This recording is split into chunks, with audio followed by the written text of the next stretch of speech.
Hi! இன்னைக்கு எங்க வீட்டு சம்மர் ஸ்பெஷல் பிரேக்ஃபாஸ்ட் ராகி கூழ் எப்படி செய்கிறதுன்னு பார்க்கலாம். ஃபர்ஸ்ட் வந்து ஒரு பாத்திரத்தில் 2 கப் அளவுக்கு தண்ணி வந்து கொதி வச்சுக்கலாம். இன்னொரு பாத்திரத்தில் வந்து 1 கப் அளவுக்கு ராகி மாவு, கொஞ்சமாக உப்பு, தண்ணி விட்டு மாவை வந்து லம்ப்ஸ் எதுவும் இல்லாமல் நல்லா மிக்ஸ் பண்ணி எடுத்துக்கலாம்.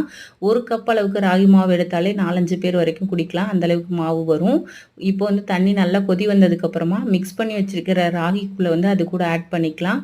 ஸோ நல்லா வந்து லம்ப்ஸ் எதுவும் இல்லாமல் மிக்ஸ் பண்ணிக்கோங்க. 5 to 6 மினிட்ஸ் வந்து நல்லா கூழ் வந்து வெந்து வந்ததுக்கப்புறமா ரூம் டெம்பரேச்சரில் வச்சுக்கலாம். ஸோ நல்லா வந்து ராகி கூழ் வந்து ஆறி வந்ததுக்கப்புறமா அது கூடவே வந்து கட் பண்ணி வச்சுருக்கிற பெரிய வெங்காயம், தயிர், பச்சை மிளகா, கொத்தமல்லி தழை எல்லாமே மிக்ஸ் பண்ணி எடுத்துக்கலாம்.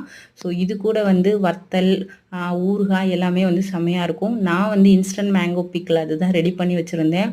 அவ்வளோ ருசியாக இருந்தது. சம்மர் டைமில் வந்து காரமாக சாப்பிட முடியாதவங்க இந்த மாதிரி எடுத்துக்கலாம். செம்மையாக இருக்கும். பாய்.